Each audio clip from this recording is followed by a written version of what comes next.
여러분 안녕하십니까? 미주중앙일보 최인성입니다. Looking for Mom을 시작합니다. Looking for Mom은 말 그대로 70년대부터 90년대까지 미국으로 입양된 한인들의 이야기를 소개하고 또 이들의 친부모와 가족을 한국에서 찾도록 돕는 그런 프로젝트입니다. 스스로 뭔가를 선택할 수 없는 그런 어린 나이에 가족을 잃고요. 다른 나라 또 다른 문화에서 삶을 시작한 한국인 입양아는 한국전쟁 이후에 무려 20만 명에 달한다고 합니다. Looking for Mom은 이들이 한국의 가족을 찾는 작업이 우리 모두가 지켜줘야 할 중요한 권리라고 믿고요. 카메라를 켰습니다. 자, 오늘은 애리조나의 셰리 워드, 홍순옥 씨와 이야기 나눕니다. 순옥 씨는 태어나자마자 입양이 됐습니다. 자녀가 없었던 가정에 홍순옥 씨가 입양되고 더욱 가정이 행복해졌고 또 큰 가정을 가꾸게 됐다고 합니다. 그가 살아온 이야기와 앞으로의 계획도 함께 들어보려고 합니다. 자, 화상으로 초대합니다. 순옥 씨 안녕하세요. 안녕하세요. 네, 반갑습니다. 네, 반가워서. 네. 한국 클래스 잘 듣고 있나요? You're going along with the Korean classes? 네, I am taking the Korean classes, yes. Okay. First and foremost, please introduce yourself to our viewers, who you are. My name is Sherry Ward, also known as Hong Sunok. I'm from Brooklyn, New York, and I'm temporarily residing here in Arizona. I see. Now, that's a nice name, Hong Sun-ok. Who named you and how? When? I'm really unsure if it is my birth mother or if it's a name that was made up to prepare the adoption documents. But the person I'll give credit to is, I would say, my birth mother. My birth mother is Yi Hwa Sang, and that was given to me on my birthday, which is April 13, 1976. I see. Well, before we're getting to the details of your adoption story, you didn't really go through agencies like a Holt or SWS or some of the agencies the other KAD friends did. Tell us what happened. You were born and then you adopted domestically and you had to fly all the way to the United States with your new family. Tell us. 네. So I was adopted by a Korean woman. Her name is Yoo Myung-cha. She's from Incheon, Korea, and she married an American soldier, Michael Ward, who is from Moravia, New York. So the two of them were married in Korea. They tried to have children on their own, and my mother, who I call my mother, who is also the adopted mother, had 5 miscarriages. So from there, that's when she made the decision that she wanted to adopt a child. I see. Tell us your father and mother. I know the Michael Ward, your father, adopted father, served in the U.S. military back there in the peninsula. Yeah, so my father just was pretty much was at the beginning of his military career. His first, of course, international overseas assignment was in Korea, and that's where he met my mother. He was pretty much a very young soldier, and he was, at that time, was one of his duties, and many duties, was a driver for a general. And of course, he would sneak into the NCO club or the officer club when he wasn't supposed to, and then of course he would go there and have a few drinks and be a little bit homesick. And of course, that's where my mother was at the time with her friends who was dating an officer. And over the time, that's where my father didn't actually notice her. It was actually his friend that noticed her. And he was the one saying, "Oh my gosh, look at that woman, and she's so gorgeous." So, and my father's just hunched over in the bar drinking with her, and kind of sad that he's, not at home. And then over time goes by, and of course he goes back to the NCO club again, and then of course there's a mom and her friend in there. And of course, my father's friend is like nudging him, like, hey, hey, oh, she's here. That beautiful lady is here. And my father looked up and he's like, oh my goodness. And then that's the beginning of their story I see. of how they met and fell in love and all that stuff. I wouldn't call it coincidence, but what they call it destiny, right? Yeah, destiny, I guess so. What a nice story. But your adopted mom wasn't able to give birth to babies. Tell us about it. Yeah, so I don't know the real story behind it. I know that there was a lot of complications for her to conceive a child. So she did went through several miscarriages, about 5. And I don't know if it's just the stress of, like marrying an American soldier and not the gentleman that they arranged to have her to marry and whatnot, and the stress of wanting a child and her body's rejecting the idea of not having a child. So I'm sure she was going through a lot at that time, and so she made the decision that, you know what, I'm going to adopt a child because obviously I can't conceive a child. And so I don't think her family was very supportive on the idea of her adopting a child. But she did it anyways because she wanted to have a child in her life. So she went to several orphanages, and by hopping around from one place to another, she never felt any kind of connection to any child at the places that she went to. So one day she just went home very tired and frustrated and went to sleep. And now I'm going to segue into the story about how my parents relayed a message to me about how I was adopted. So she went to sleep, took and then of course in this dream, she had this dream about this gold pig, and this gold pig went up to the stairs to her room. It came knocking on the door and saying, hey, the next one is the one. And of course, at the same time, there's a knock and banging on her door, and it's the housekeeper knocking and saying, young, young, young, young, young, and saying, like, wake up, wake up, wake up. And she woke up, and the housekeeper was saying, hey, there's a woman in the hospital. She's giving birth. She wants the child to go to a family immediately. She doesn't want the baby to go right into the orphanage. I do have the story about the behind story about the reason they had to let you go. According to the record, your birth mom lost her husband, and then she was alone, and this relationship started with this man. Must be the last name Hong, I believe, right? And then they had to let you go to this new family. So when you were 5, you were adopted. No, when you were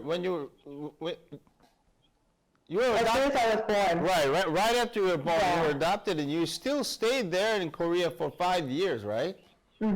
What kind of things did you go through when you were in the States? I'm sure you had this Korean passport to come here, right? Yeah.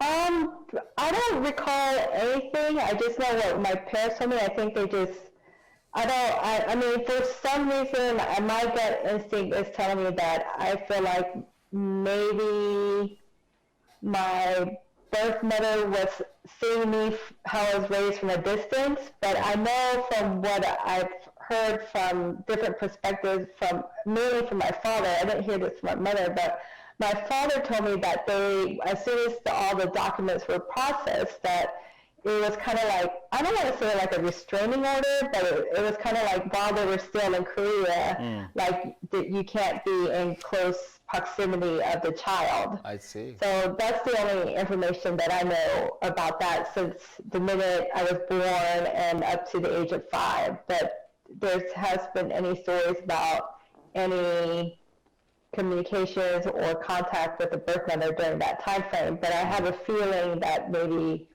she was watching me from a distance. So. Right. So obviously you have, like I said, you have many clues. You have your mother's legal name, Lee Hwa-sang, and I have her address here too. It says 서울특별시 영등포구 공항동 56에 12. And also they have a family origin address too, which is 서울특별시 영등포구 공항동 54. So that's a nice way you can track the record with. And I also have a picture I've seen this picture many times, but for our viewers, this is the youngest photo, I believe. And we'll post this in a color picture. I believe this is like several months after you adopted your family. And this, Yes. and this is your dad, mom, right? I see. Another picture I have is this lady there. You're in the nice little toy car. Yeah. So she's Yeah, supposed that is my mother's aunt. mother's Yeah. aunt. Okay. Yeah. Okay. She must be somewhere around 40 or 50 or something like that, right? Mm-hmm. And I do have your original, the first ever Korean passport that was issued 82. Hong Sunok. So you did keep this legal name as a Hong Sunok before you. come Yes, to- I had the to the legal state. name until I was the age of 18, but that legal name wasn't changed until I got my U.S. citizenship. I see. But from the minute we started moving over to the state sides, we were already using my American name, Sherry Ann Ward. see. So Sunup was just basically kind of, that name was disappearing, I would say. I see. This is another picture with the high school uniform. I'm not sure. We're not sure about this lady, right? But you No, in there, yeah. smiling. Such an adorable kid right there. We're showing this picture just because there might be a hint or any kind of clue if we can get a hold of this lady there. It says 78 May. So if she was a high school student back then, she might be, I don't know, around 60, early 60s somewhere, 60s. right? Yeah. So if you say any viewers out there see this picture and it looks like you, call us.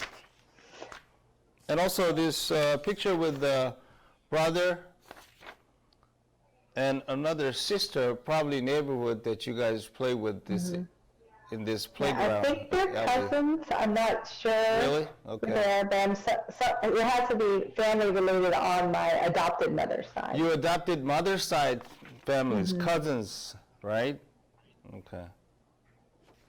Got it.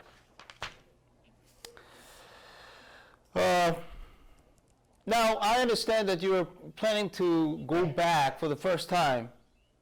That's for the first time, right? Yeah, time. we'll get to that plan later, but I know you've been doing this extensive research on your family origin and your birth mother and birth mother's family, hopefully.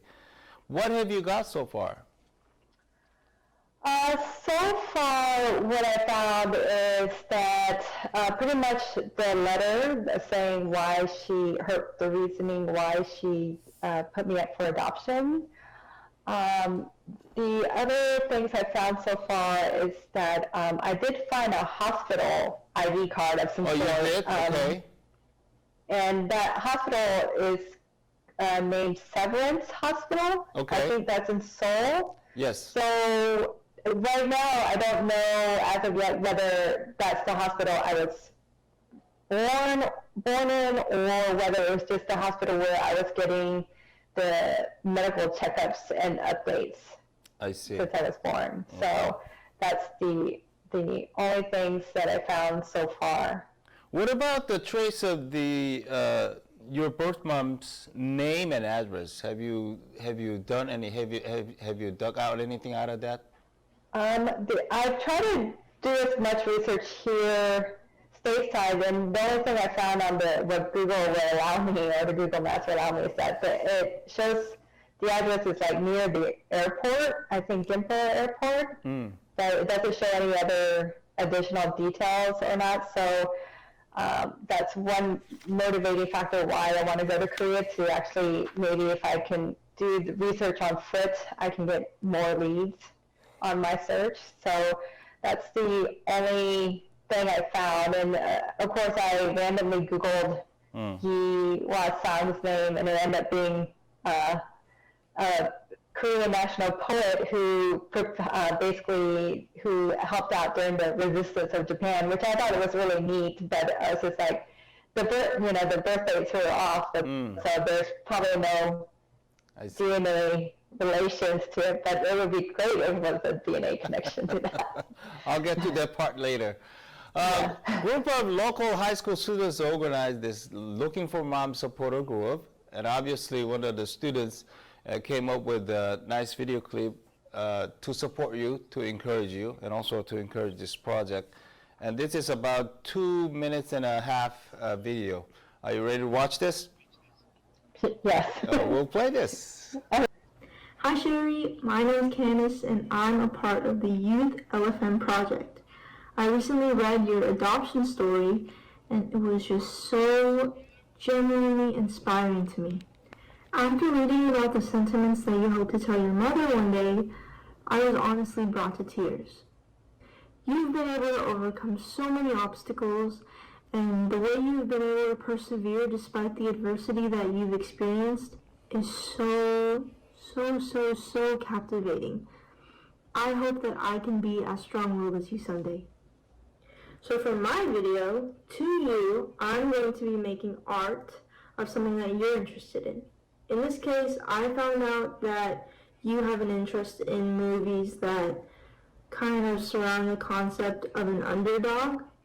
Slumdog Millionaire kind of came to our radar, and we watched the movie. I was glued to the screen from beginning to end.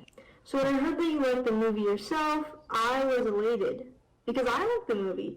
And I decided what a great idea it would be if I made art for you about the movie. Basically fan art. And through this piece of art, I hope that I can be able to show my support and give thanks to you in some sort of way for the amazing inspiration and motivation that you've given me. The scene that I chose to represent and draw in my drawing to you is the train runaway with Salim and Jamal escaping from the gangsters that were raising beggars. To me, it was one of the last moments that I could really see these children as pure innocent kids. It left a really big impression on me, especially when considering all that they've been through and how the movie would continue on forward. I thought it was one of the most significant moments. I sketched with a pencil and used watercolor for the coloring. I didn't want to make the colors too intense or too bright. I kind of just wanted it to be sentimental, and I used color pencils to top off the outlines for a little more clarity. Here's the final product! I hope my drawing was able to brighten your day just as your story has to us LFM leaders. Hope you enjoyed. Stay strong. Bye! How did you like it, Sherry? I really like it. Joel. Another Joel. Yeah, she's Candice Choi from La Habra, California, thinking of majoring in art. And Slumdog Millionaire, huh? 네. Okay, you still remember the story of that movie? Uh-huh. I see. Now, back to our conversation. I know you took the DNA test. Did the test tell you anything? I took one DNA test and I submitted all the raw data files to several. So I did the 23andMe, the Ancestry, and then the Family Tree DNA. And also there's another one called GenMatch. And pretty much all of them across the board, like I discovered third and fourth cousins, which is great, somehow related, but there's no exact biological link on the either the father or the fraternal or maternal side. Interesting enough, I did find one lady who is living in Europe.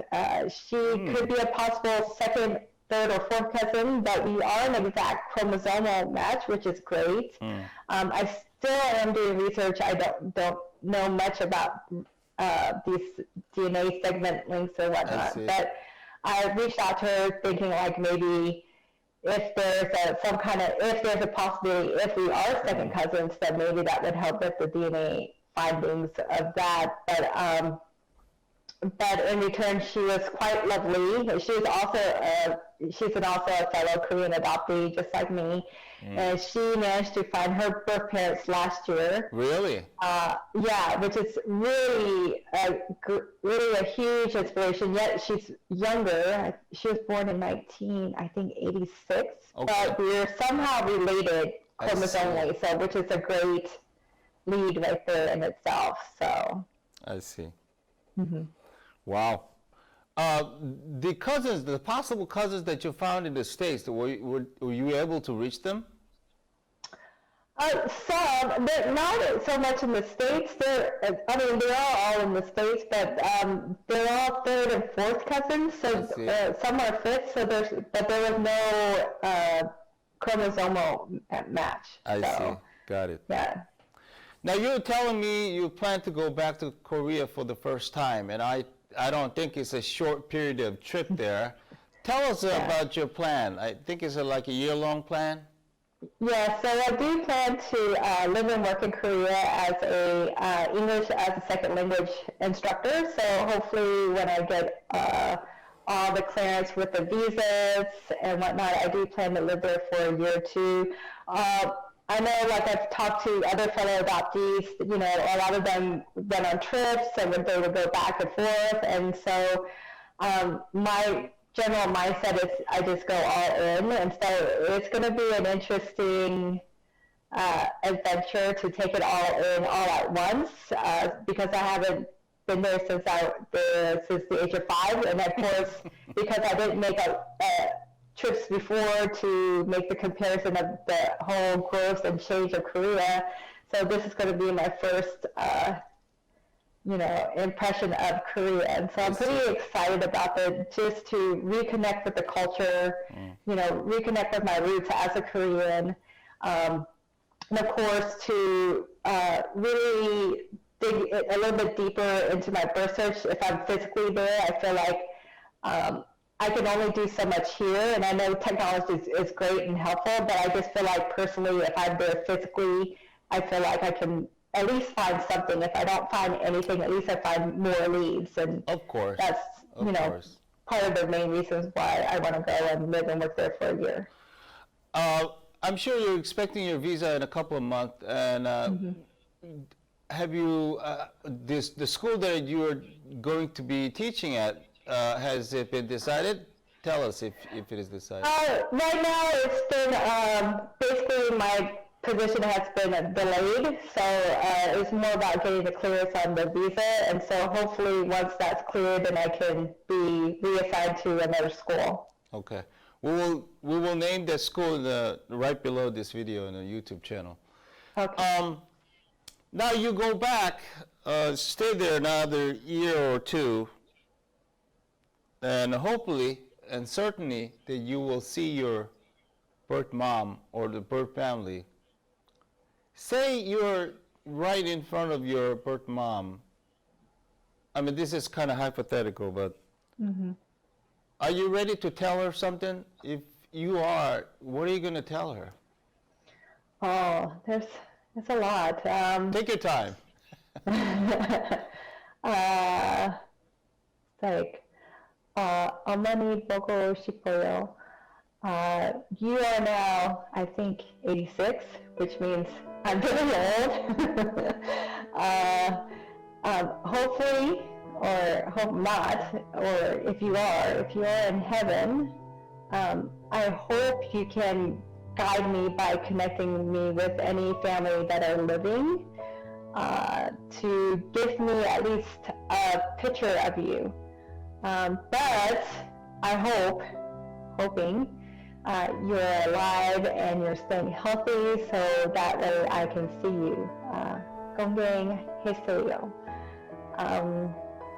When we do meet, I hope you know that I am not angry for the decisions that you have to make, that I am very grateful, and thank you that you gave me a Korean mother. And I feel like by you giving me a Korean mother, that made me still feel connected to you.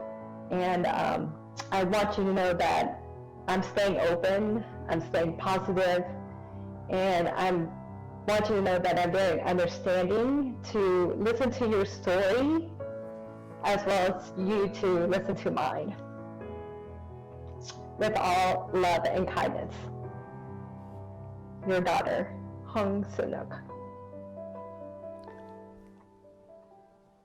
You okay, Sherry? Yeah. Oh, sorry, 미안해. I'm lost. I don't know what to say.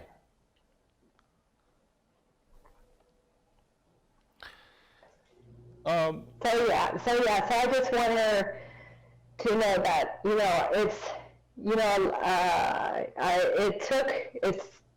it seems like, in my case, it's why it took so long, and right now I'm at a point in my life, like, I don't want to wait any longer without knowing, or, if I do find her or don't find her, but even if I can get a picture of her, whether she's living or not, I just don't want to go right now through life regretting of not finding anything.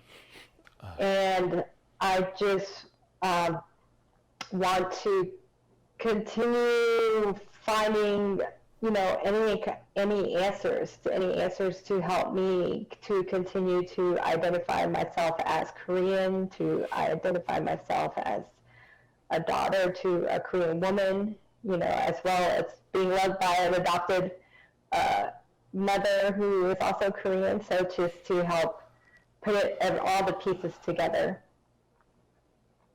I think that must happen, and we'll pray for your reunion, and we will be there along with you. And also, I'm sure you will find a lot of people who can help you out there.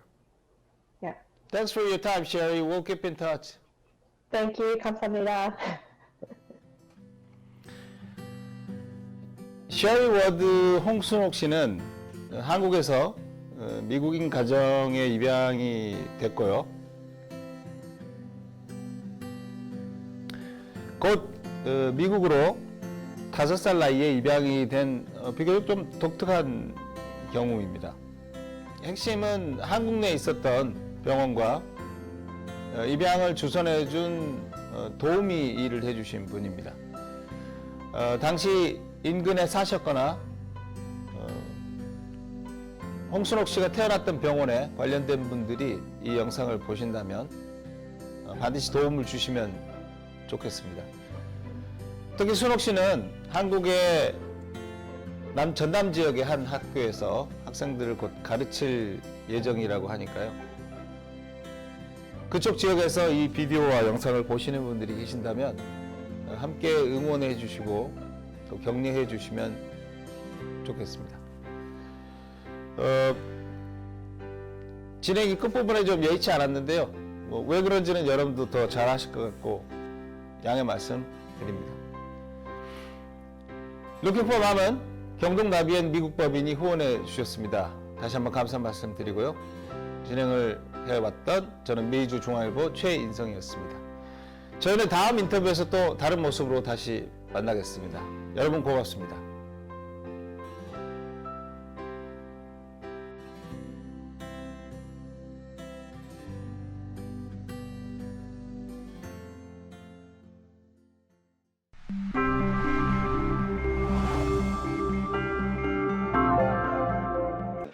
여보, 아버님 댁에 보일러 놔드려야 되겠어요 라는 카피로 굉장히 유명한 회사입니다. 본사 쪽에서는 보일러 위주로 사업을 하고 있고요. 그 다음에 미국에서는 2006년도에 진입을 해서 현재 15년 동안 여기서 사업을 하고 있습니다.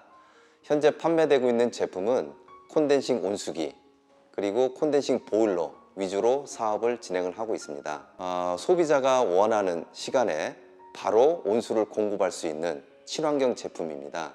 저희 경영 이념 자체가 기업을 통한 사회 공헌입니다. 그런 측면에서도 기업도 사회가 갖고 있는 고민 그 다음에 사회와 같이 이제 상생할 수 있는 그런 측면들을 좀 고민을 해야 된다고 생각합니다. 예, Looking for Mom 힘내세요. 용기를 가지십시오. 모든 사람들이 다 응원하겠습니다. 기적이 바로 앞에 있을지도 모릅니다. 모든 사람들이 다 같이 하겠습니다. 감사합니다.